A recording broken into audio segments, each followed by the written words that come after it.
Alright, so this is going to be my MistKing starter misting system kit unboxing and setup video. Let's see how it goes. Alright, so in the box came obviously the reference manuals, some free swag. This corner mounting kit's for actually mounting the nozzle. And I bought it separate, it wasn't included in the starting kit. But the rest of the stuff was included in the starting kit. All the hosing, the MistKing timer with the instructions, all the hardware required for the valve. MistKing motor, it's actually a pretty beefy motor. It's got a little bit of weight to it, probably a pound or two. And then the AC adapter and stuff to go with the motor. Let's see how I hook it up now. So the first task I'm going to try and tackle is setting up the reservoir bucket. The bucket I had to buy separate from the hardware store. They don't send the buckets. That way you can customize your setup as required, is what it says in the instruction book here. But it starts off saying that you have to drill a hole in the bottom of the bucket with a 9/16 bit to get the first little valve in there. It says to drill it about 1 inch from the bottom of the bucket. So give it a go and see what happens. Looks pretty straightforward. Alright, step 1, the hole has been drilled.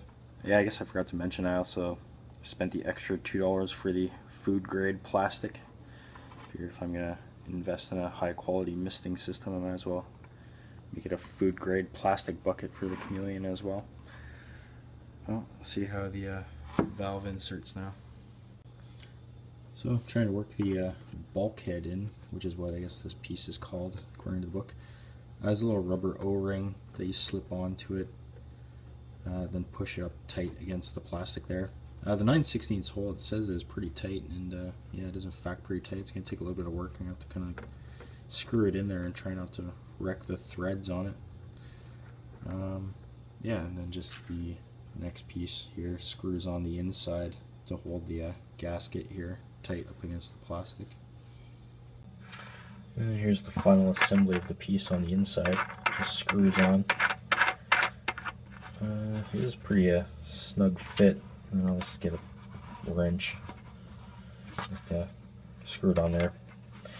Reasonable, just hand tight. Don't overdo it too much. You might actually strip the plastic threads, which I'm assuming is going to be a bad thing to do. So I'll just tighten that up and then move on to the next step.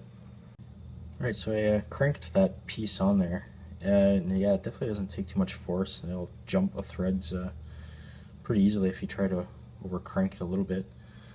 Hopefully that's enough. I guess I'll test run it before I put this bucket on my floor. Probably would have preferred that piece to actually be metal or something so it wouldn't jump the threads a little bit or as easily, but I guess it must work alright, so we'll find out. Right, the next part I'm going to try and do is connect the screen top wedge to my Reptibreeze cage here. The instructions in the book are actually a little vague, I think, for how to properly do it. Basically, it references you to take a look at this picture here to get an idea of how they did it. It looks like it mounts from the inside up and then somehow like screws into the frame. These little screws come with the packaging, so yeah, I'm guessing they tap directly into the aluminum somehow. So we'll take a look and see how it goes. Hopefully I don't wreck my cage. So after a little bit of a closer look of how this is going to work, it looks like it shouldn't be too big of a deal. I'm going to try and mount it up in the front corner.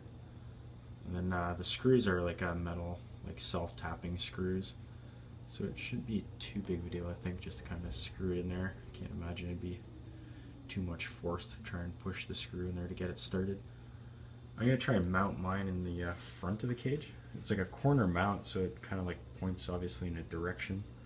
I know I have a couple of hanging plants in my cage, so I figure if I mount the nozzle in the front, then at least maybe my hanging plants in the back of the cage will get a little bit of water as well. And my hibiscus plant in the bottom. You have like a hibiscus, a wax plant up in the top left, and then just a pothos in the back right hand corner there. Let's see how it goes. Hopefully the plumbing isn't too difficult. Well, so far so good. Going relatively easy. I guess the hardest part was getting the first screw started without trying to break everything. Looks like I actually had to back out the one screw on the side just to get my screwdriver, so I had enough room to get that one in there, or the side ones in there. There's not quite enough room. I didn't want to damage the screen by pushing into it too much. I didn't want to put the screw in kind of sideways either, so that it wouldn't sit nice and flush with the plastic there. Yeah, but once you get the first screw started, it took me, I don't know, a few minutes, but then the second one went in relatively easily once it was stabilized and up against the plastic. But yeah, looks like it shouldn't work too bad. So after further review, it turned out it's actually more difficult than anticipated to try and get those screws in there. I don't think they're actual like proper like self-tapping screws. So yeah, I'm just gonna cheat and drill a little tiny pilot hole instead in each location first before I put the screw in. I think this will make my life a little bit easier. Hopefully my chameleon doesn't mind too much that I'm running a drill beside him. Alright, there it is, all hooked up. Drilling the small pilot hole was definitely the way to go. Wish I did that initially, but whatever. The whole process only took like about 10 or 15 minutes from struggle to finish. Sides all screwed back on. Yeah, no, it's pretty sturdy. Should work pretty good, I think. Okay, next step, gonna install the misting nozzle here. Looks pretty straightforward. Just had to, I guess cut a little hole in the screen, or just bore a little hole in the screen through, and then yeah, pretty easy. This part just pushes up through and then screws on top. Shouldn't be too bad. Alright, so I have the misting nozzle all hooked up through the screen, and then the starter kit just came with like a 90-degree elbow that I stick in there, just push it in straight, and then with the hose as well, just push it straight in, and then just working on getting the plumbing all the way down and through.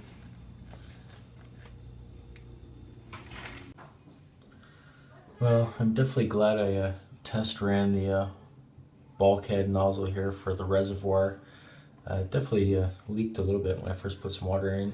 They did give this like a little plug thing, which took me a while to figure out what that piece actually was for, but yeah, definitely a plug to help test out the system. Yeah, I had to kind of like jiggle the valve or the bulkhead around a little bit inside the hole just to try and, I think, get the pressure a little bit more even on the O-ring there.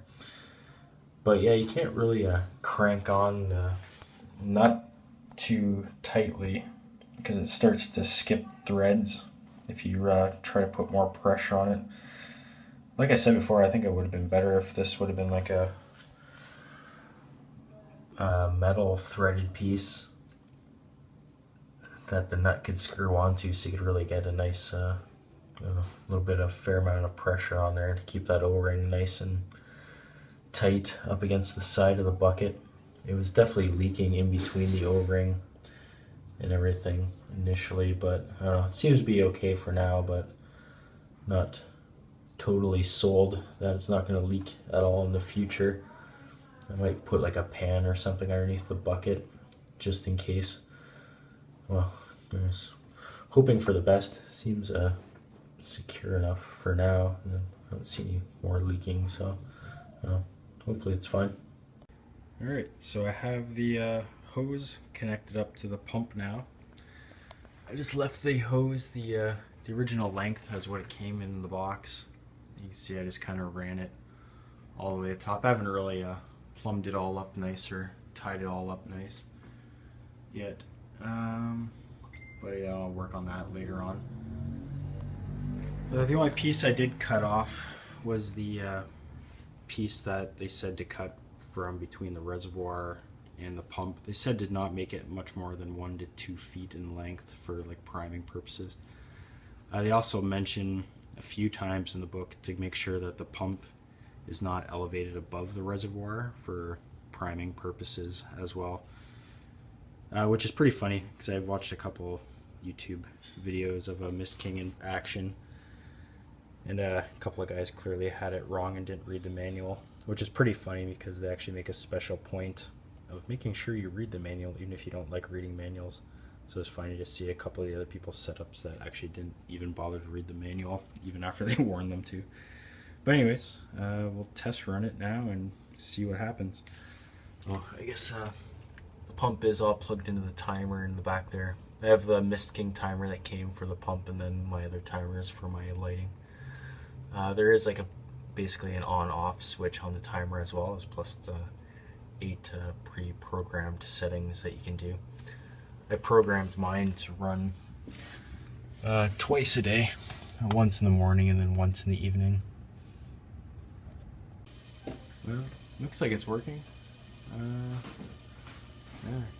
I'll call it a success.